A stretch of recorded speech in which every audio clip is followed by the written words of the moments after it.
Hallelujah. ಕರ್ತನಾಮಕ್ಕೆ ಸ್ತೋತ್ರವಾಗಲಿ. ಯೇಸು ಕ್ರಿಸ್ತನ ನಾಮದಲ್ಲಿ ಪುನಃ ಒಂದು ಸಾರಿ ದೇವ ಮಕ್ಕಳೇ ನಾವೆಲ್ಲರೂ ಒಟ್ಟಾಗಿ ಸೇರಿ ಬರುವಂತೆ ಕರ್ತನ ಕೊಟ್ಟಂಥ ಕೃಪೆಗಾಗಿ ನಾನು ವಂದನೆ ಸಲ್ಲಿಸ್ತಾ ಇದ್ದೇವೆ. ಪ್ರೇರೆ, ನಾವು ಇಷ್ಟು ದಿನ ಸೇರಿ ನಾವು ದೇವರನ್ನು ಯಾವಾಗಲೂ ನಾವು ಸ್ತುತಿಸ್ತಾ ಇದ್ದೇವೆ, ಆರಾಧಿಸ್ತಾ ಇದ್ದೇವೆ. ಒಟ್ಟಾಗಿ ಸೇರಿ ನಾವು ವಾಕ್ಯವನ್ನು ಕೇಳ್ತಾ ಇದ್ದೇವೆ. ಒಮ್ಮೆ ಪ್ರಿಯರ, ದೇವರ ವಾಕ್ಯ ಹೇಳ್ತತೆ. ದೇವರ ವಚನದಲ್ಲಿ ಅಪೊಸ್ತಲ ಪೌಲನು ಒಂದು ಮಾತನ್ನು ಹೀಗೆ ಹೇಳ್ತಾ ಇದ್ದಾನೆ, ನನ್ನನ್ನು ಬಲಪಡಿಸು ನಾತನಲ್ಲಿ ಇದ್ದುಕೊಂಡು ನಾನು ಎಲ್ಲವನ್ನು ಮಾಡಲಿಕ್ಕೆ ಶಕ್ತನಾಗಿದ್ದಾನೆ ಅಂತೇಳಿ. ಒಂದೇ ವಚನದಲ್ಲಿ ಆತನು ಹೇಳ್ತಾ ಇದ್ದಾನೆ, ಪೌಲನು ನನ್ನನ್ನು ಬಲಪಡಿಸು ನಾತನಲ್ಲಿ ಇದ್ದುಕೊಂಡು. ಎಂಥ ಪರಿಸ್ಥಿತಿಯಲ್ಲಿ ಇದ್ದಾನೆ ಅಂತ ಹೇಳಿದರೆ ಸಹ ಆತನು ಸುಖದಿಂದಲೂ ಸಮೃದ್ಧಿಯಿಂದಲೂ ಇರುವಾಗಲ್ಲ, ಎಲ್ಲ ಸ್ಥಿತಿಗಳಲ್ಲಿ ಏನೋ ಪರಿಸ್ಥಿತಿಗಳು ಬಂದರೂ ಸಹ ಪೌಲನು ಹೇಳ್ತಿದ್ದಾನೆ, ನನ್ನನ್ನು ಬಲಪಡಿಸು ನಾತಕನ್ನು. ಪ್ರೇರೆ, ಇವತ್ತು ಕರ್ತನಿಗೋಸ್ಕರ ಕಾಯ್ದು ಕೂತ್ಕೊಂಡ ದೇವ ಮಕ್ಕಳೇ, ದೇವ ಜನರೇ, ಇವತ್ತು ನಾನು ನಿಮಗೊಂದು ಈ ಸಮಯದಲ್ಲಿ ನಾನು ಒಂದು ಮಾತನ್ನು ಹೇಳಿಕೆ ಬಯಸ್ತಾ ಇದ್ದೇನೆ.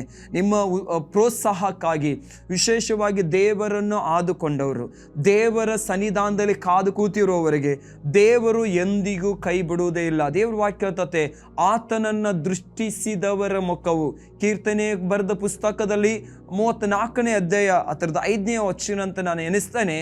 ಆತನನ್ನು ದೃಷ್ಟಿಸಿದವರ ಮುಖವು ಅಂದರೆ ಆತನನ್ನು ನೋಡುವವರ ಮುಖವು ಲಜ್ಜಿಯಿಂದ ಕೆಡುವುದೇ ಇಲ್ಲ ಅಂತೇಳಿ. ಹಾಲೆಲೂಯಾ. ಪ್ರಿಯರೇ, ಇವತ್ತು ಅನೇಕ ಜನಗಳು ದೇವರನ್ನ ಆರಾಧನೆ ಮಾಡ್ತಾ ಇದ್ದಾರೆ, ರೈಟ್? ಆದರೆ ಪರಿಸ್ಥಿತಿ ಬರುವಾಗ ಏನು ಮಾಡ್ತಾ ಇದ್ದಾರೆ? ಇದು ಮೇನ್ ಪಾಯಿಂಟ್ ಏನಂತ ಹೇಳಿದರೆ, ಜನರು ಸ್ತೋತ್ರ ಮಾಡ್ತಾರೆ. ಓ ದೇವರೇ, ನನಗೆ ಹಾಗೆ ಮಾಡಿದ ಸ್ತೋತ್ರ, ಈಗ ಮಾಡಿದ ದೇವ್ರ ಸ್ತೋತ್ರ. ಅವರು ಎಲ್ಲ ಒಳ್ಳೆ ರೀತಿಯಿಂದ ಇರುವಾಗ ಸ್ತೋತ್ರ ಮಾಡೋದು, ಭಜನೆ ಮಾಡೋದು ದೊಡ್ಡ ವಿಷಯನ ಅಲ್ಲ. ಆದರೆ ಪರಿಸ್ಥಿತಿ ಇರೋದಾಗಿ ಬಂದಾಗ, ಹೊಟ್ಟೆ ತುಂಬ ಊಟ ಮಾಡುವಾಗ ದೇವರಿಗೆ ಸ್ತೋತ್ರ ಮಾಡೋದು ದೊಡ್ಡ ವಿಷಯ ಅಲ್ಲ. ಒಳ್ಳೆ ಬಟ್ಟೆ ಹಾಕಿಕೊಳ್ಳುವಾಗ ದೇವರಿಗೆ ಸ್ತೋತ್ರ ಮಾಡೋದು ದೊಡ್ಡ ವಿಷಯನಲ್ಲ.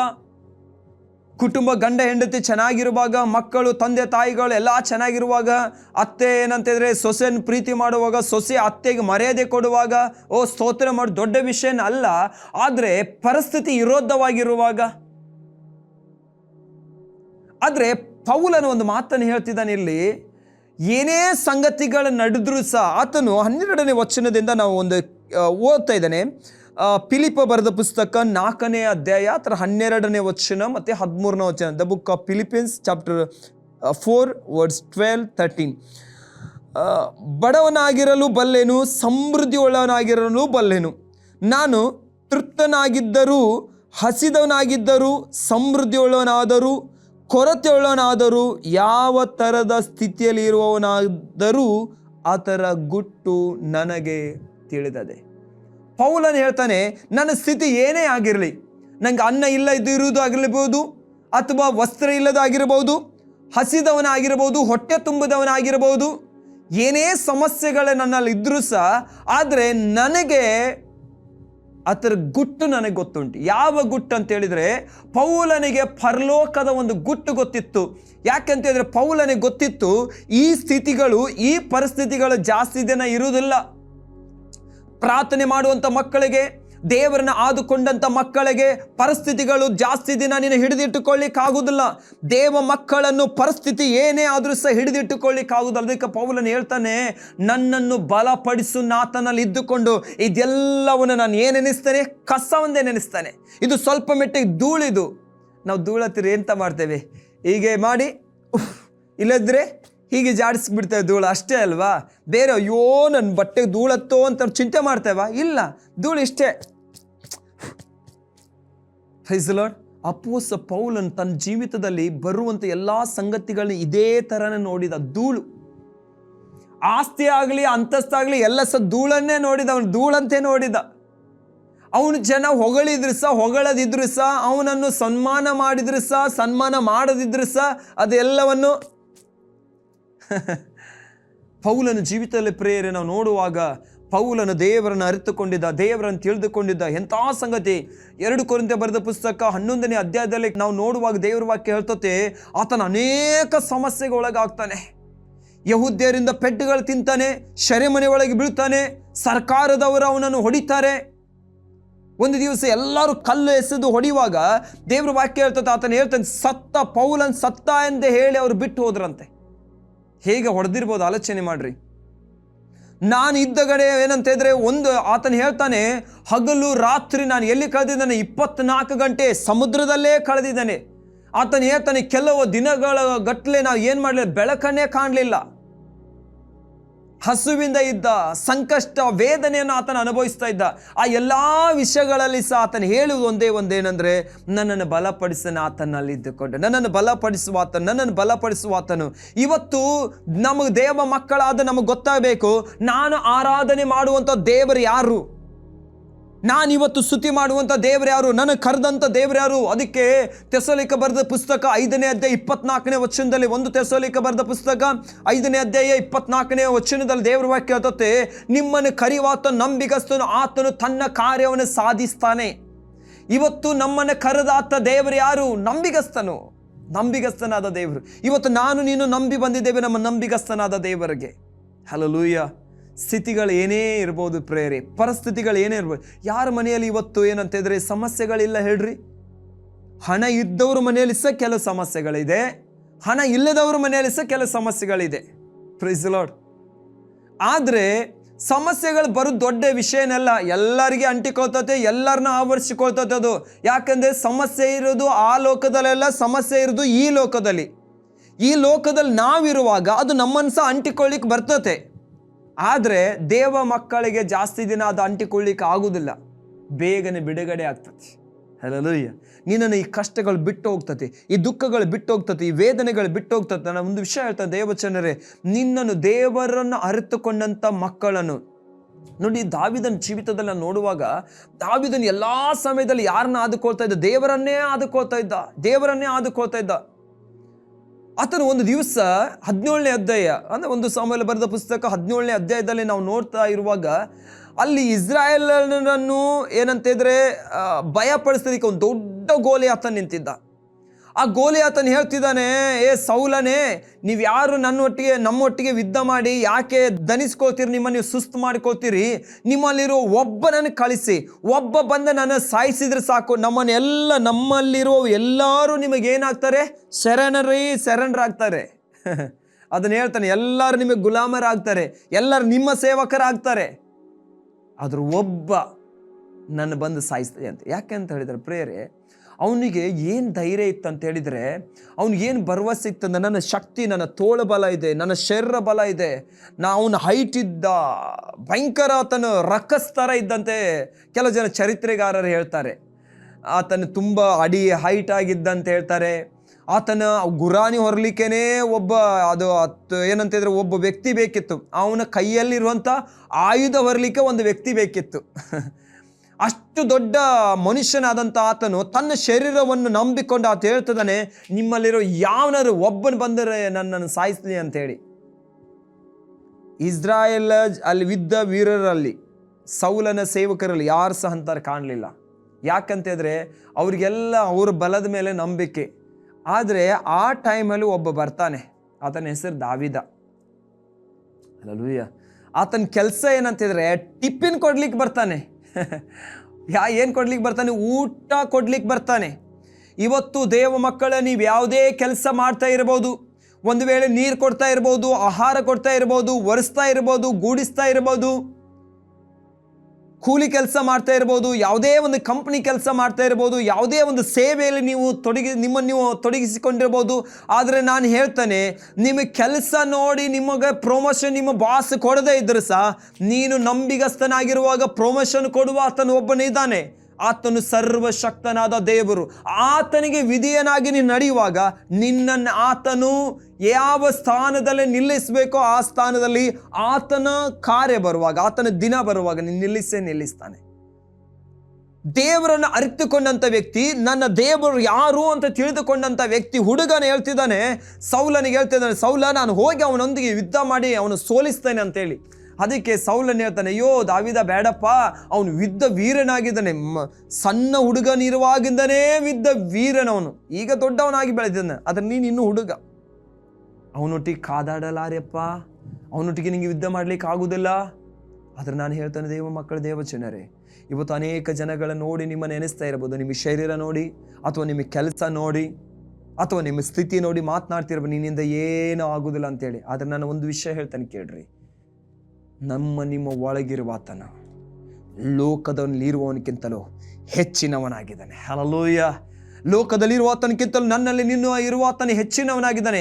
ನಾವು ಸುಳ್ಳು ಪ್ರವಾದಿಗಳನ್ನು, ಸುಳ್ಳು ಶಕ್ತಿಗಳನ್ನು, ಸುಳ್ಳು ವೈರಿಗಳನ್ನು, ಶತ್ರುವನ್ನು ಜಯಿಸುವವರಾಗಿದ್ದೇವೆ. ಯಾರಲ್ಲಿ ದೇವರು ನಮ್ಮ ಸಂಗಡ ಇರುವುದಾದರೆ ದೇವ್ರ ವಾಕ್ಯತೆ ದೇವರು ಎದ್ದು ಹೊರಡುವಾಗ ಶತ್ರುಗಳು ಚದರಿ ಹೋಗ್ತಾರಂತೇಳಿ. ದೇವರ ಪ್ರಸನ್ನತೆ ನೀನು ಮುಂದೆ ಹೊರಡುವಾಗ, ಮನುಷ್ಯನಾದಂಥ ನೀನು, ದೇವರ ಮನುಷ್ಯನಾದಂಥ ನೀನು ಪ್ರಾರ್ಥನೆ ಮಾಡಿ ಹೊರಡುವಾಗ ನಿನ್ನನ್ನು ಯಾವ ಶಕ್ತಿ ಹಿಡಿದಿಟ್ಟುಕೊಳ್ಳಿಕ್ಕಾಗುವುದಿಲ್ಲ. ನಿನಗೆ ಬರಬೇಕಾದಂಥ ಆಶೀರ್ವಾದ, ನಿನಗೆ ಬರಬೇಕಾದಂಥ ಪ್ರಮೋಷನ್, ನಿನಗೆ ಬರಬೇಕಾದಂಥ ಸನ್ಮಾನವನ್ನು ಯಾವ ವ್ಯಕ್ತಿ ಆಗಲಿ, ಯಾವ ಶಕ್ತಿ ಆಗಲಿ ಹಿಡಿದಿಟ್ಟುಕೊಳ್ಳಿಕ್ಕೆ ಆಗೋದೇ ಇಲ್ಲ. ಯಾಕೆ ಅಂತ ಹೇಳಿದ್ರೆ ನಿನ್ನ ಮುಂದೆ ಹೊರಡುವ ಆತನ ಸಾಧಾರಣ ಮನುಷ್ಯನಲ್ಲ. ಆತನ ಭೂಮಿ ಆಕಾಶಗಳನ್ನು ಉಂಟು ಮಾಡಿದ ಯೆಹೋವನು ನಿನ್ನ ಮುಂದೆ ಹೊರಡಲಿಕ್ಕಿದ್ದಾನೆ. ಯಾರ ಮುಂದೆ ದೇವರು ಹೊರಡ್ತಾರೆ? ನೀತಿವಂತರ ಮುಂದೆ. ಹಲ್ಲೆಲೂಯಾ. ಅದಕ್ಕೆ ದೇವ್ರ ವಾಕ್ಯ ಹೇಳ್ತತೆ, ಯೆಶಾಯ ಬರೆದ ಪ್ರವಾದನೆ ಗ್ರಂಥದಲ್ಲಿ, ನಾನು ನಿನ್ನ ಮುಂದ್ಗಡೆ ಹೊರಡ್ತೇನೆ. ಹಲ್ಲೆಲೂಯಾ. ಹಾಗಾದ್ರೆ ಪ್ರಿಯರೇ, ನಾವು ಒಂದು ಆಲೋಚನೆ ಮಾಡಬೇಕು ನಮ್ಮ ಜೀವಿತದಲ್ಲಿ. ಹಾಗಾದ್ರೆ ಪೌಲನು ಏನು ಹೇಳ್ತಿದ್ದಾನೆ ಅಂತ ಹೇಳಿದ್ರೆ, ನನ್ನನ್ನು ಬಲಪಡಿಸೋನಾಗ್ತಾನೆ. ದೇವರನ್ನು ಅರಿತುಕೊಂಡು, ದಾವಿದ ದೇವರನ್ನು ಅರಿತುಕೊಂಡವನಾಗಿದ್ದ. ಅದಕ್ಕೆ ದೊಡ್ಡ ಗೋಲಿಯಾತನ ನೋಡಿ ಸೌಲನ, ಅಂದರೆ ಸೌಲನ ಅರಸನಾಗಿದ್ದ. ಅರಸನ ಮಾತುಗಳೇನಿದೆ, ಆ ಅರಸನ ಕೈ ಕೆಳಗಿರುವಂಥ ಬಾಲಕನ ಮಾತು ಏನಿದೆ ನೋಡ್ರಿ, ದೇವರನ್ನು ಎಲ್ಲ ಚರ್ಚೆಗೆ ಹೋಗೋದು. ಸೌಲನ್ಸ ಯಾವ ದೇವರನ್ನ ಆರಾಧನೆ ಮಾಡ್ತಿದ್ದು ಗೊತ್ತುಂಟ? ಯೆಹೋವ ದೇವರನ್ನೇ ಆರಾಧನೆ ಮಾಡ್ತಾ ಇದ್ದ. ದಾವಿದನು ಯಾವ ದೇವರನ್ನ ಆರಾಧನೆ ಮಾಡ್ತಿದ್ದ? ಆತನ ಸಹ ಯೆಹೋವ ದೇವರನ್ನೇ ಆರಾಧನೆ ಮಾಡ್ತಿದ್ದೆ. ಇವತ್ತು ಅನೇಕ ಜನಗಳು ಚರ್ಚಿಗೆ ಬರ್ತಾರೆ. ಅವ್ರು ಹೇಗೆ ಆರಾಧನೆ ಮಾಡ್ತಾ ಇದ್ದಾರೆ, ನೀನು ಹೇಗೆ ಆರಾಧನೆ ಮಾಡ್ತೇನೆ, ನೀನು ಹೇಗೆ ದೇವರನ್ನು ತಿಳಿದುಕೊಂಡಿದೆಯೋ, ಅವ್ರು ಹೇಗೆ ತಿಳಿದುಕೊಂಡಿದ್ದಾರೋ ಅದರಲ್ಲಿ ಡಿಫ್ರೆನ್ಸ್ ಗೊತ್ತಾಗ್ತದೆ. ಸಮಸ್ಯೆಗಳು ಬರುವಾಗ ಅನೇಕ ಜನಗಳು ಏನು ಮಾಡ್ತಾರೆ ಅಂತ ಹೇಳಿದ್ರೆ ಹಿಂಚರಿತಾರೆ. ದೇವರನ್ನ ಆದುಕೊಂಡವ್ರು ಹಾಗಲ್ಲ. ಹಗಲು ರಾತ್ರಿ ಅವ್ರು ಏನು ಮಾಡ್ತಾರೆ? ರಾತ್ರಿ ಪ್ರಾರ್ಥಿಸ್ತಾರೆ. ಈ ಪರಿಸ್ಥಿತಿ ನನ್ನ ಬಿಟ್ಟು ಹೋಗ್ತದೆ, ಈ ಸ್ಥಿತಿನ ನನ್ನ ಬಿಟ್ಟು ಹೋಗ್ತದೆ, ದೇವರು ನಂಗೆ ಜಯವನ್ನು ಕೊಡ್ತಾರೆ ಅನ್ನುವಂಥ ನಂಬಿಕೆ ದೇವರನ್ನು ತಿಳಿದಂಥ ಮಕ್ಕಳಲ್ಲಿದೆ. ಇವತ್ತು ನನ್ನ ದೇವರು ಯಾರು ಅಂತೇಳಿ ನೀವು ತಿಳಿದುಕೊಂಡ್ರೆ ಸಾಕು. ಹಲ್ಲೆಲೂಯಾ. ದಾವಿದನು ದೇವರನ್ನು ಅರಿತುಕೊಂಡಂಥ ವ್ಯಕ್ತಿ, ದಾವಿದನು ದೇವರನ್ನು ತಿಳಿದುಕೊಂಡಂಥ ವ್ಯಕ್ತಿಯಾಗಿದ್ದ. ಆತನು ಸೌಲನಿಗೆ ಒಂದು ಮಾತನ್ನು ಹೇಳ್ತಾ ಇದ್ದಾನೆ.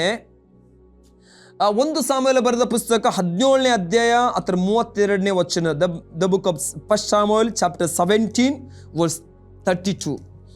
ದಾವಿದನು ಸೌಲನಿಗೆ, ಆ ಫಿಲಿಷ್ಟಿಯನ ನೇಮಿತವಾಗಿ ಯಾವನ ಎದೆಗೆಡಬಾರದು, ನಿನ್ನ ಸೇವಕನಾದ ನಾನು ಹೋಗಿ ಅವನೊಡನೆ ಯುದ್ಧ ಮಾಡುವೆನು ಅನ್ನಲು ಸೌಲ ಅವನಿಗೆ, ನೀನು ಅವನ ಒಡನೆ ಕಾದಾಡಲಾರಿ, ನೀನು ಇನ್ನು ಹುಡುಗನು, ಅವನಾದರೂ ಚಿಕ್ಕನಿಂದಲೇ ಯುದ್ಧವೀರನೆಂದು ಹೇಳಿದನು. ದಾವಿದನಿಗೆ ಸೌಲನು ಹೇಳ್ತಾ ಇದ್ದಾನೆ, ಅವನೊಟ್ಟಿಗೆ ನೀ ಕಾದಾಡಲಾರೆಯ. ಯಾಕಂತಂದ್ರೆ ಅವನು ಯುದ್ಧವೀರನು, ಯುದ್ಧ ಶೂರನಾಗಿದ್ದಾನೆ. ನಾನು ಹೇಳ್ತೇನೆ, ದೇವ ಮಕ್ಕಳ ಮುಂದೆ ಯಾವ ವ್ಯಕ್ತಿ ನಿಂತರೂ ಸಹ ದೇವರು ನಿನ್ನ ಒಂದಿಗೆ ಇರುವಾಗ ನಿನ್ನನ್ನು ನಿಲ್ಲಿಸಲಿಕ್ಕೆ ದೇವರ ವಾಕ್ಯ ಹೇಳ್ತತೆ, ನಿನ್ನ ವಿರೋಧವಾಗಿ ಕಲ್ಪಿಸಿದಂಥ ಯಾವ ಆಯುಧವು, ನಿನ್ನ ವಿರೋಧವಾಗಿ ಮಾಟ ಮಂತ್ರ ಆಗಿರ್ಬೋದು, ನಿನ್ನ ವಿರೋಧವಾಗಿ ಯಾವ ವ್ಯಕ್ತಿ ನಿಂತಿರ್ಬೋದು, ನಿನ್ನ ವಿರೋಧವಾಗಿ ಯಾವ ಏನು ಶಕ್ತಿ ಆಳಿಕೆ ಮಾಡ್ತಾ ಇರ್ಬೋದು, ಆದ್ರೆ ಅದು ಯಾವ ಸಹ ಜಯಿಸಲಿಕ್ಕೆ ಆಗುವುದಿಲ್ಲ. ದೇವರ ವಾಕ್ಯ ಹೇಳ್ತತೆ, ನಿನ್ನ ದೇವರ ಮಕ್ಕಳಿಗೆ, ದೇವರ ಆದುಕೊಂಡವರಿಗೆ, ದೇವರ ಮೇಲೆ ಭರವಸೆ ಇಟ್ಟವರಿಗೆ ವಿರೋಧವಾಗಿ ಹಾಕಲ್ಪಟ್ಟಂಥ ಎಲ್ಲ ಪ್ಲಾನ್ಗಳು ದೇವರೇ ಕ್ಯಾನ್ಸಲ್ ಮಾಡ್ತಾರೆ. ಹಲ್ಲೆಲೂಯಾ. ದಾವಿದನ ಹೇಳ್ತೆಯೇ ಅವನೊಟ್ಟಿಗೆ ಕಾದಾಡಲಾರೆ, ಅವನು ಚಿಕ್ಕೊಂದು ಇರುವಾಗನೇ ಯುದ್ಧ ವೀರನಂತ ಸೌಲನು ಹೇಳ್ತಾ ಇದ್ದಾನೆ. ಅದಕ್ಕೆ ದಾವಿದ ಹೇಳ್ತಾನೆ, ಆಗ ದಾವಿದನು ಅವನಿಗೆ, ನಿನ್ನ ಸೇವಕನಾದ ನಾನು ನನ್ನ ತಂದೆ ಕುರಿಗಳನ್ನು ಕಾಯ್ತಿದ್ದಾಗ ಸಿಂಹಗಳಾಗಲಿ ಕರಡಿ ಆಗಲಿ ಬಂದು ಹಿಂಡಿನಲ್ಲಿ ಕುರಿಮರಿಯನ್ನು ಹಿಡಿದುಕೊಂಡು ಹೋಗಲು ನಾನು ಒಡೆಯನೆ ಅದನ್ನು ಬೆನ್ನಟ್ಟಿ ಹೊಡೆದು ಕುರಿಮರಿಯನ್ನು ಕಿತ್ತುಕೊಳ್ಳುತ್ತಿದ್ದೆನು. ಅದು ಹಿಂತಿರುಗಿ ನನ್ನ ಮೇಲೆ ಬಿದ್ದರೆ ಅದನ್ನು ಗದ್ದ ಹಿಡಿದು ಬಡೆದು ಕೊಂದು ಹಾಕುತ್ತಿದ್ದೆನು. ನಿನ್ನ ಸೇವಕನ ಕೊಲ್ಲಲ್ಪಟ್ಟ ಸಿಂಹಕ್ಕೂ ಕರಡಿಗೂ ಆದ ಗತಿಯೇ ಜೀವ ಸರ್ಪನಾದ ದೇವರ ಸೈನ್ಯವನ್ನು ನಿಂದಿಸುತ್ತಿರುವ ಈ ಸುನ್ನತಿ ಇಲ್ಲದ ಫಿಲಿಷ್ಟಿಯನಿಗೂ ಆಗಬೇಕು. ದಾವಿದನೊಂದು ಸವಾಲ್ ನೋಡ್ರಿ. ಸಿಂಹಗಳು ನೋಡಿ, ಅಲ್ಲಿ ಯಾರು ನೋಡಿದ್ರು ಸಿಂಹಗಳ ಕೊಂದಿದ್ದು ದಾವಿದನಿಗೆ ಹಿಸ್ಟ್ರಿಯಲ್ಲೇ ಇಲ್ಲ. ಯಾರಾದರೂ ಹೇಳಿದ್ರು, ಓ ದಾವಿದನು ಸಿಂಹ ಕೊಂದಿದ್ದಾನೆ, ಓ ದಾವಿದನು ಕರಡಿ ಕೊಂದಿದ್ದಾನೆ, ಎಲ್ಲಿ ಹಿಸ್ಟ್ರಿ? ಯಾರಾದರೂ ಒಬ್ಬರಾದ್ರೂ ಹೇಳಿದ್ರ? ಒಬ್ಬರು ಸಹ ಹೇಳಿಲ್ಲ. ಆತನ ಇನ್ನೊಬ್ಬರಿಗೆ ಸಹ ಹೇಳಿಕ್ಕೆ ಸಹ ಹೋಗಲಿಲ್ಲ. ನಾನು ಹೇಳ, ನೀನು ಮಾಡುವಂಥ ಪ್ರಾರ್ಥನೆ, ನೀನು ಮಾಡುವಂಥ ತ್ಯಾಗ, ಏನಂತಿದ್ರೆ ಯಾರು ನೋಡಿದ್ರು ನೋಡದಿದ್ರು ಸಹ ಚಿಂತೆ ಇಲ್ಲ. ದೇವರು ನಿನ್ನನ್ನು ನೀ ಮಾಡಿದಂಥ ಎಲ್ಲ ಕಾರ್ಯಗಳನ್ನು, ಒಂದು ವಿಷಯ ಹೇಳ್ತಾನೆ ದೇವಜನರೇ, ದೇವ್ರ ವಾಕ್ಯ ಹೇಳ್ತತೆ, ನಾವು ಪಡುವಂಥ ಪ್ರಯಾಸಕ್ಕೆ ಪ್ರತ್ಯುಪಕಾರ ಉಂಟು. ಲೋಕದಲ್ಲಿ ಒಂದು ಮಾತು ಹೀಗೆ ಹೇಳ್ತಾರೆ, ಕೈ ಕೆಸರಾದರೆ ಬಾಯಿ ಮೊಸರು ಅಂತೇಳಿ. ದೇವರ ವಾಕ್ಯ ಹೇಳ್ತತೆ, ಕರ್ತನಲ್ಲಿ ಪಟ್ಟಂಥ ಪ್ರಯಾಸ ಅದು ಎಂದಿಗೂ ವ್ಯರ್ಥವಾಗುವುದಿಲ್ಲ ಅಂತೇಳಿ. ದಾವಿದನು ಸಿಂಹ ಕೊಂದಿದ್ದು, ಕರಡಿ ಕೊಂದಿದ್ದು ಯಾವ ವ್ಯಕ್ತಿಗೆ ಸಹ ಗೊತ್ತಿಲ್ಲ, ಅವ್ರ ತಂದೆಗೆ ಸಹ ಗೊತ್ತಿಲ್ಲ, ಅಣ್ಣಂದಿರಿಗೆ ಸಹ ಗೊತ್ತಿಲ್ಲ, ಸ್ನೇಹಿತರಿಗೆ ಸಹ ಗೊತ್ತಿಲ್ಲ. ಆತನ ಪಬ್ಲಿಸಿಟಿ ಮಾಡ್ಲಿಕ್ಕೆ ಹೋಗ್ಲಿಲ್ಲ. ನಾನು ಸಿಂಹ ಕೊಂದಿದ್ದೇನೆ, ಕರಡಿ ಕೊಂದಿದ್ದೇನೆ ಅಂತೇಳಿ. ಅವನಿಗೆ ಗೊತ್ತಿತ್ತು, ಈಗ ನಾನು ಸಿಂಹ ಕೊಂದಿದ್ದೇನೆ, ಕರಡಿ ಕೊಂದಿದ್ದೇನೆ ಅಂತ ಹೇಳಿದ್ರೆ ನನಗೆ ಸನ್ಮಾನ ಮಾಡೋರು ಯಾರು ಇಲ್ಲ. ನನಗೆ ಸನ್ಮಾನ ಮಾಡೋರು ಇವತ್ತು ಒಬ್ಬರಿದ್ದಾರೆ, ಆತನ ಪರಲೋಕದಲ್ಲಿರುವಂಥ ತಂದೆ. ನಿನ್ನ ಕೆಲಸ ನೋಡಿ, ನಿನ್ನ ತ್ಯಾಗಗಳನ್ನು ನೋಡಿ, ನಿನ್ನ ಪ್ರಯಾಸ ನೋಡಿ, ಪ್ರತಿಫಲ ಕೊಡುವ ಆತನು ಒಬ್ಬ ದೇವರಿದ್ದಾನೆ. ಯಾವತ್ತೂ ಮರಿಬೇಡ್ರಿ ಪ್ರೇರಿ. ಹಾಗೆ ಆದ ಕಾರಣ ನಿನಗೆ ಸನ್ಮಾನ ಸಿಗಲಿಲ್ಲ, ನಿನಗೆ ಹೋಗ್ಲಿಕ್ಕೆ ಸಿಗಲಿಲ್ಲ, ಅಲ್ಲಿ ಯಾವ ಸ್ಥಾನ ನನಗೆ ಸಿಗಲಿಲ್ಲ, ಅಯ್ಯೋ ನನಗೆ ಬರಬೇಕಾದ ಪ್ರಮೋಷನ್ ಆಗಲಿಲ್ಲ, ಬರಬೇಕಾದದ್ದು ಯಾವ ಸನ್ಮಾನ ನನಗೆ ಆಗಲಿಲ್ಲ ಅಂತೇಳಿ ಚಿಂತೆ ಮಾಡಬೇಡ್ರಿ. ನಿಮ್ಮ ಕೆಲಸದಲ್ಲಿ ನಂಬಿಗಸ್ತರಾಗಿರ್ರಿ, ದೇವರೇ ನಿಮ್ಮನ್ನು ಬಲಪಡಿಸ್ತಾರೆ. ಯಾವ ಸ್ಥಳದಲ್ಲಿ ನಿಲ್ಲಿಸಬೇಕೋ ದೇವರಿಗೆ ಗೊತ್ತುಂಟು, ಯಾರನ್ನು ತೆಗಿಬೇಕೋ ದೇವರಿಗೆ ಗೊತ್ತುಂಟು. ದೇವರ ವಾಕ್ಯ ಹೇಳ್ತತೆ, ಒಬ್ಬನನ್ನು ತೆಗೆದು ಇನ್ನೊಬ್ಬನ ಸ್ಥಾಪಿಸಲಿಕ್ಕೆ ದೇವರು ಶಕ್ತನಾಗಿದ್ದಾನೆ. ದೀನರ ಧೂಳಿನಿಂದ ಎಬ್ಬಿಸಿ ನಿಲ್ಲಿಸಲಿಕ್ಕೆ, ಅರಸುಗಳ ಒಂದಿಗೆ ಕೂತ್ಕೊಳಿಸಲಿಕ್ಕೆ ದೇವರು ಶಕ್ತನಾಗಿದ್ದಾನೆ. ಇದೆಲ್ಲ ಮಾಡ್ಲಿಕ್ಕೆ ಸಹ ದೇವರ ಶಕ್ತಿ ಉಂಟು. ಆದ ಕಾರಣ ನಾವೇನ್ ಮಾಡ್ಬೇಕೀಗ? ನಾವು ಯಾವಾಗಲೂ ಸಹ ದೇವರನ್ನೇ ಆದುಕೊಂಡವರಾಗಿರ್ಬೇಕು, ದೇವರನ್ನೇ ಆದುಕೊಂಡವರಾಗಬೇಕು. ಪ್ರಿಯರೇ, ದೇವರ ವಾಕ್ಯ ಹೇಳ್ತತೆ, ದಾವೀದನು ಹೇಳ್ತಾನೆ, ನಾನು ಹೋಗಿ ಅವನೊಟ್ಟಿಗೆ ಯುದ್ಧನ ಮಾಡಿ. ಅದಕ್ಕೆ ಸೌಲನು ಅವನಿಗೆ ಏನು ಹೇಳ್ತ, ಆಯ್ತಪ್ಪ ಹೋಗಂತೇಳಿ ತನ್ನ ಶಿರಸ್ಸಾನವನ್ನು ಹಾಕಿದ, ತನ್ನ ಆಯುಧವನ್ನು ಹಾಕಿದ, ತನ್ನ ವಸ್ತುಗಳನ್ನು ಹಾಕಿದ. ದಾವೀದನು ಏನು ಮಾತಾಡಬಾರ್ದಲ್ವ, ಆಯ್ತಂತ ಹೇಳಿ ಹಾಕಿಕೊಂಡು ಮುಂದೆ ನಡೀತಾನೆ. ಆದರೂ ಅವನಿಗೆ ಆಗುವುದಿಲ್ಲ. ನಾನು ಹೇಳ, ಇನ್ನೊಬ್ಬರು ನೋಡಿ ನೀನು ಮಾಡಿದರೆ ನಿನ್ನ ಜೀವಿತದಲ್ಲಿ ಏನು ನಡೆಯುವುದಿಲ್ಲ. ದೇವರು ನಿನ್ನನ್ನು ಕರೆದಂಥ ಒಂದು ಉದ್ದೇಶ ಇದೆ. ಆ ಉದ್ದೇಶದ ಮೇರೆಗಾಗಿ ದೇವರು ನೀನು ನಡೆಸ್ತಾನೆ. ಇವರ ಕಾಫಿ ಮಾಡಿ ನೀನು ನಡಿಲಿಕ್ಕೆ ಆಗೋದಿಲ್ಲ. ಇವರ ಏನೋ ವಸ್ತು ತಗೊಂಡು ನೀನು ಹಾಕಿಕೊಂಡು ನಡೆದಿದ್ರೆ ಆಗುವುದಿಲ್ಲ. ದಾವೀದನಿಗೆ ಆಗಲಿಲ್ಲ. ದಾವೀದ ಇದು ಬೇಡ, ನನಗೆ ಒಂದು ಇದೆ, ನನ್ನ ಸೇಫ್ಟಿ ಮಾಡಲಿಕ್ಕೆ ನಿನ್ನ ಶಿರಸ್ಸಾನ ನನಗೆ ಬೇಡ, ನಿನ್ನ ಆಯುಧ ನನಗೆ ಬೇಡ. ನನ್ನ ಹತ್ರ ಒಂದು ಆಯುಧ ಇದೆ, ನನ್ನನ್ನು ಸೇಫ್ಟಿ ಮಾಡುವಂಥ ಒಂದು ಶಿರಸ್ಸಾನ ನನ್ನ ಹತ್ರ ಇದೆ. ಹಲ್ಲೆಲೂಯಾ. ಒಂದು ಕುರಾನಿ ನನ್ನ ಹತ್ರ ಇದೆ, ಒಂದು ಆಯುಧ ನನ್ನ ಹತ್ರ ಇದೆ. ಯಾರು ಸಹ ನೀವು ನೋಡ್ಬೇಡ. ನಾನು ಹೇಳ್ತಾ ಇದ್ದೇನೆ ದೇವ ಮಕ್ಕಳೇ, ಯಾರು ಸಹ ನೋಡ್ಲಿಕ್ಕೆ ಹೋಗ್ಬೇಡ್ರಿ, ಕರ್ತನನ್ನೇ ನೋಡ್ರಿ. ಯಾಕಂದ್ರೆ ನಿಮ್ಮ ಕರೆದಾತ ದೇವರು ನಂಬಿಗಸ್ತನಾಗಿದ್ದಾನೆ.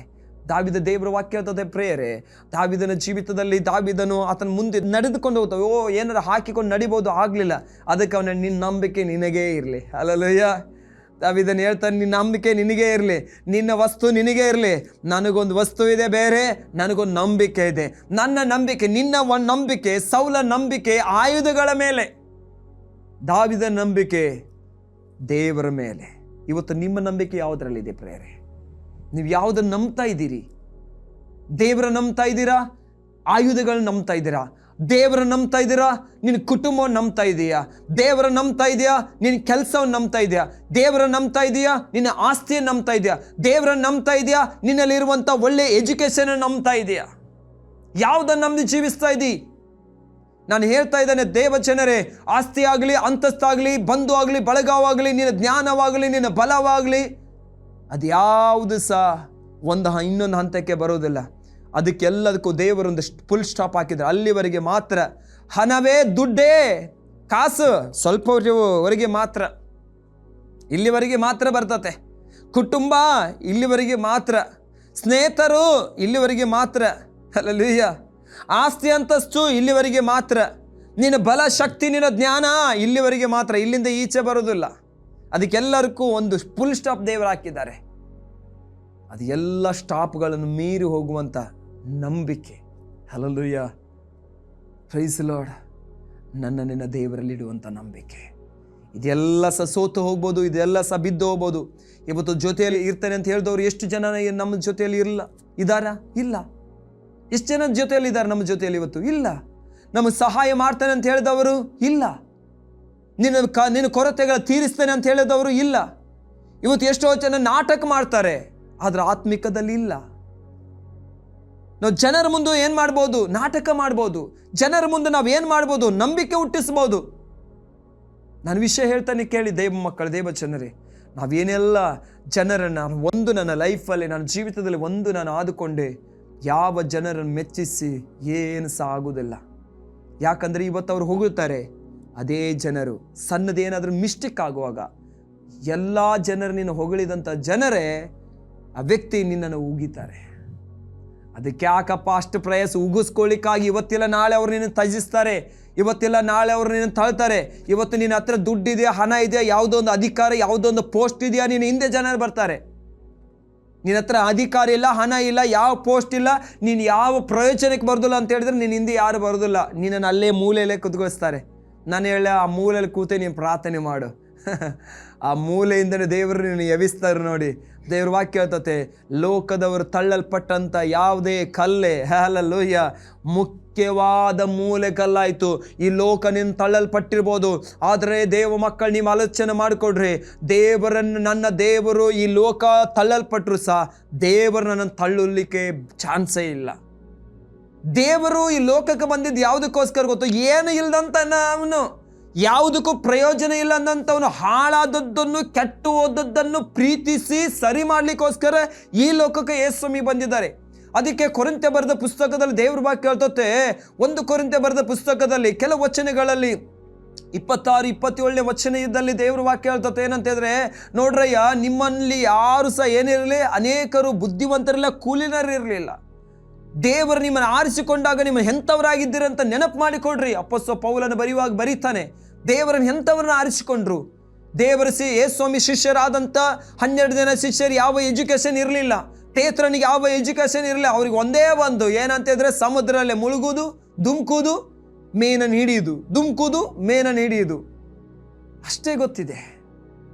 ಆದ್ರೆ ನಾನು ಹೇಳ, ಎಲ್ಲರೂ ಎನಿಸ್ತಾ ಇದ್ರು ಅನ್ಎಜುಕೇಟೆಡ್ ಆದಂಥ, ಏನು ಬುದ್ಧಿ ಇಲ್ದಂಥ ಪೇತ್ರ, ಏನು ಬುದ್ಧಿ ಇಲ್ಲದಂಥ ಪೇತ್ರ, ಓದು ಇಲ್ಲದಂಥ ಪೇತ್ರ, ಯಾವ ಜ್ಞಾನ ಇಲ್ಲದಂಥ ಪೇತ್ರ.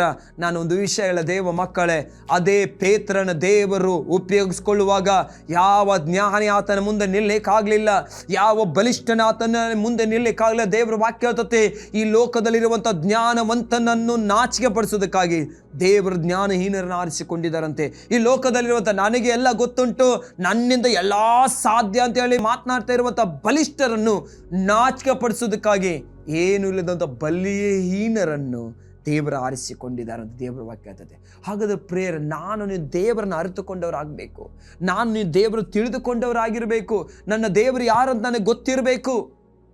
ಅದಕ್ಕೆ ದಾವಿದನ ಹೇಳ್ತಾನೆ, ಏನೋ ಒಂದು ಮಾತನ್ನು, ಗೋಲಿಯಾತನ ಒಂದು ಮಾತನ್ನು ಹೇಳ್ತಿದ್ದಾನೆ. ಯಾರಿಗೆ? ದಾವಿದನಿಗೆ.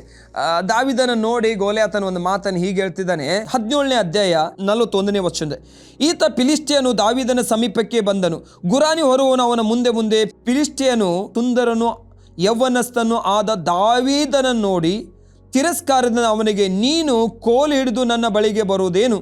ನಾನು ನಾಯಿಯೋ ಎಂದು ಹೇಳಿ ಅವನನ್ನು ತನ್ನ ದೇವರ ಹೆಸರಿನಲ್ಲಿ ಶಪಿಸಿ, ಇಲ್ಲಿ ಬಾ, ನಿನ್ನ ಮಾಂಸವನ್ನು ಪಕ್ಷಿಗಳಿಗೆ ಹಂಚಿಕೊಡುತ್ತೇನೆ ಅಂದನು. ಆಗ ದಾವಿದನು ಅವನಿಗೆ, ನೀನು ಈಟಿ, ಕತ್ತಿ, ಬರ್ಜಿಯೊಡನೆ ನನ್ನ ಬಳಿಗೆ ಬರುತ್ತಿ, ನಾನಾದರೂ ನೀನು ಸೇನಾಧೀಶದ ಇಸ್ರಾಯೇಲರ ಯುದ್ಧ ಭಟ್ಟರ ದೇವರು ಆಗಿರುವಂಥ ಯೆಹೋವನ ನಾಮದೊಡನೆ ನಿನ್ನ ಬಳಿಗೆ ಬರ್ತಾನೆ. ಆತನು ಹೇಳ್ತಿದ್ದಾನೆ, ನೀನು ಏನಪ್ಪ, ನಿನ್ನ ಬಲ ಇದೆ, ನಿಂಗೆ ಶಕ್ತಿ ಇದೆ, ನಿನ್ನ ಹಿಂದೆ ಜನರಿದ್ದಾರೆ, ನಿನ್ನ ಹಿಂದೆ ಹಣ ಇದೆ, ಎಲ್ಲದರಿಂದ ನಮ್ಮೊಂದಿಗೆ ಜನರು ವಿರೋಧವಾಗಿ ಬರ್ತಾರೆ. ಆದ್ರೆ ನಾನು ಹೇಳಲ್ಲ, ನಿನ್ನೊಂದಿಗೆ ಜನರು ಇಲ್ಲದಿದ್ರೆ ಸಹ, ಯಾವ ಬಲ ಇಲ್ಲದಿದ್ರೆ ಸಹ, ಯಾವ ಶಕ್ತಿ ಇಲ್ಲದಿದ್ರೆ ಸಹ, ಯಾವ ಆಯುಧ ಇಲ್ಲದಿದ್ರೆ ಸಹ, ಯಾವ ಹಣ ಇಲ್ಲದಿದ್ರೆ ಸಹ, ಒಂದೇ ಒಂದು ದೇವರು ನಿನ್ನೊಂದಿಗೆ ಇಟ್ಟುಕೊಂಡ್ರೆ ಸಾಕು. ಹಲ್ಲೆಲೂಯಾ.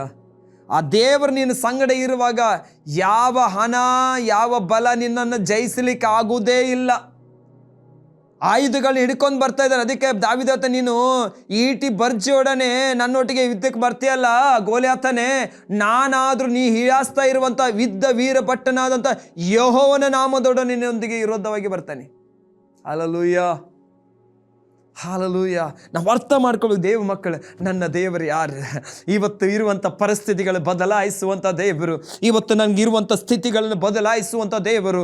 ಇವತ್ತು ನನ್ನ ಸ್ಥಿತಿಗಳು ಏನೇ ಇದ್ರೂ ಸಹ, ಇವತ್ತು ನನ್ನ ಪರಿಸ್ಥಿತಿಗಳು ಏನೇ ಇದ್ರೂ ಸಹ, ಕರ್ತನ ಅವೆಲ್ಲವುಗಳಿಂದ ಬಿಡಿಸಲಿಕ್ಕೆ ಶಕ್ತನಾಗಿದ್ದಾನೆ. ನನ್ನ ದೇವರು ಎಲ್ಲನೂ ಮಾಡಲಿಕ್ಕೆ ಶಕ್ತನಾಗಿದ್ದಾನೆ. ಒಂದು ಅರ್ಥ ಮಾಡ್ಕೊಳ್ಬೇಕು ದೇವ ಮಕ್ಕಳೇ, ಇವತ್ತು ನೀವೇನೇ ಮಾಡ್ತಾ ಇದ್ರು ಸಹ ನಿನ್ನ ದೇವರನ್ನು ಅರಿತುಕೊಂಡವರಾಗಿರಬೇಕು. ಸಭೆಗೆ ಹೋಗ್ತಾ ಇದೆಯಾ, ನೀನು ಪ್ರಾರ್ಥನೆ ಮಾಡ್ತಾ ಇದೀಯ, ಯಾರು ನೋಡ್ತಾ ಇಲ್ಲ.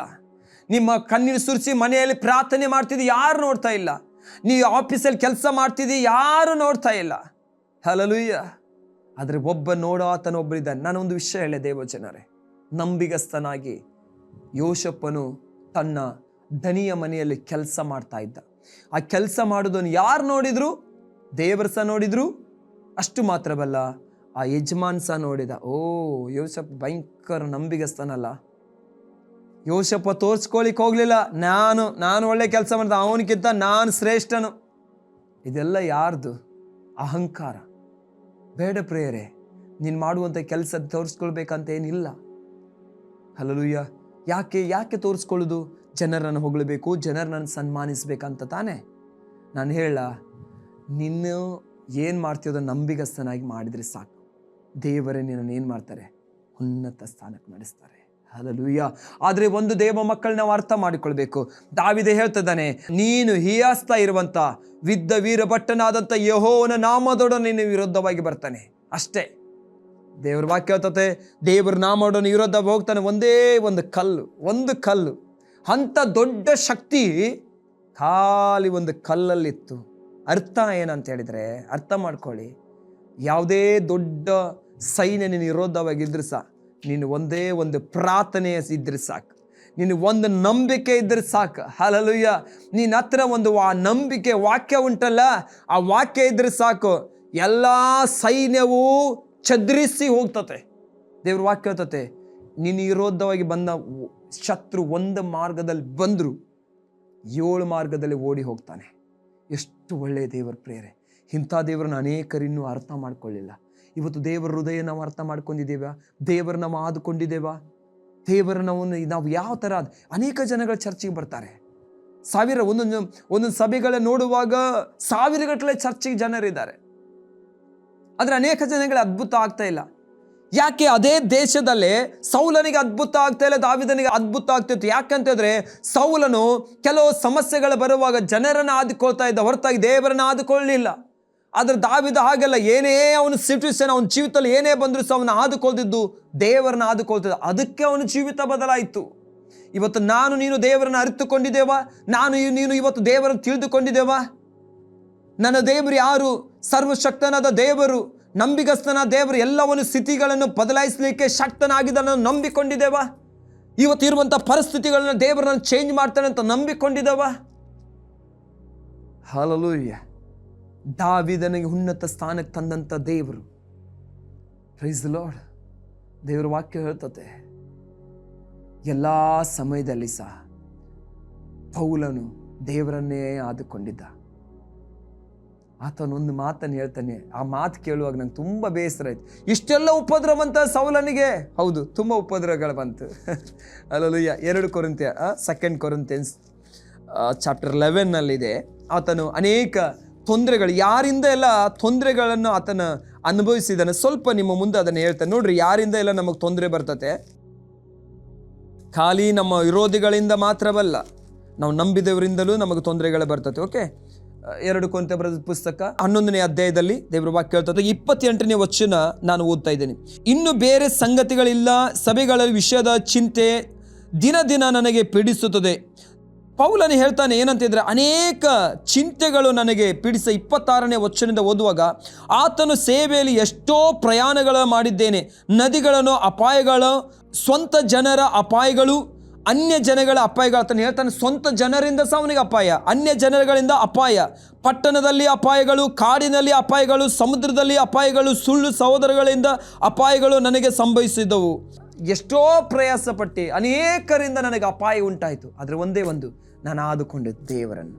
ಆಮೇಲೆ ನಾವು ಪ್ರಾರ್ಥಿಸುವ ದೇವಜನರೇ, ದೇವರು ಎಲ್ಲವನ್ನು ಮಾಡಲಿಕ್ಕೆ ಶಕ್ತನಾಗಿದ್ದಾನೆ. ಆದ ಕಾರಣ ಪೌಲನು ಹೇಳ್ದಂಗೆ, ನನ್ನ ದೇವರು ಯಾರು ಅನ್ನೋದು ನಾನು ತಿಳಿದುಕೊಳ್ಬೇಕು. ನನ್ನ ದೇವರು ಯಾರು ನೀನು ನಾನು ಅರ್ಥ ಮಾಡಿಕೊಳ್ಬಾ. ಕರ್ತನ ಖಂಡಿತವಾಗಿ ನಿಮ್ಮ ಸ್ಥಿತಿಗಳನ್ನು ಬದಲಾಯಿಸ್ತಾರೆ. ಒಂದು ನಂಬ್ರಿ, ನನ್ನನ್ನು ಬಲಪಡಿಸನಾತ, ಎಲ್ಲ ಸ್ಥಿತಿಗಳಲ್ಲಿ ನನ್ನನ್ನು ಬಲಪಡಿಸನಾತಲ್ಲಿ ಇದ್ದುಕೊಂಡು ಎಲ್ಲವನ್ನು ಮಾಡಲಿಕ್ಕೆ ಶಕ್ತನಾಗಿದ್ದಾನೆ. ಕಣ್ಣುಗಳ ಮುಚ್ಚಿ ಪ್ರಾರ್ಥಿಸುವ. ಪ್ರೀತಿಯುಳ್ಳ ಪರಲೋಕದ ತಂದೆ, ನಿನಗೆ ಸ್ತೋತ್ರ ಸಲ್ಲಿಸ ಈ ಒಳ್ಳೆ ಸಮಯ ಕೊಟ್ಟಿದ್ದಕ್ಕಾಗಿ ಸ್ತೋತ್ರ. ದೇವರೇ, ವಾಕ್ಯ ಕೇಳಿದಂತೆ ನಿನ್ನ ಮಕ್ಕಳಿಗಾಗಿ ನಾವು ಪ್ರಾರ್ಥಿಸ್ತಾ ಇದ್ದೇವೆ. ಅವ್ರ ಸ್ಥಿತಿಗಳು ಏನೇ ಇರಲಿ ದೇವರೇ, ಇವತ್ತು ಸ್ವಾಮಿ ನಮ್ಮೊಂದಿಗೆ ಪ್ರಾರ್ಥನೆ ಮಾಡ್ತಾ ಇರುವಂಥ ಯಾವ ಸ್ಥಳದಲ್ಲಿಂದ ದೇವರೇ ಈ ವಾಕ್ಯವನ್ನು ಕೇಳ್ತಾ ಇದ್ದಾರೋ, ಯಾವ ಪರಿಸ್ಥಿತಿಯಲ್ಲಿ ಈ ವಾಕ್ಯ ಕೇಳ್ತಾ ಇದ್ದಾರೋ, ಯೇಸುವಿನ ನಾಮದಲ್ಲಿ ಅವರ ಪರಿಸ್ಥಿತಿಗಳೆಲ್ಲ ಬದಲಾಗುವುದಕ್ಕಾಗಿ ಸ್ತೋತ್ರ. ಅವ್ರ ಸ್ಥಿತಿಗಳೇ ಕರ್ತನೆ ಹೋಗ್ಲಾಡಿಸೋದಕ್ಕಾಗಿ ಸ್ತೋತ್ರ. ದೇವರೇ, ದೀನರ ಧೂಳಿನಿಂದ ಎಬ್ಬಿಸುವ ದೇವರ ನೀನು ರಾಜ. ದೇವರೇ ಸ್ವಾಮಿ, ನಿನ್ನ ಮಕ್ಕಳ ಕಣ್ಣೀರನ್ನು ಒರೆಸು.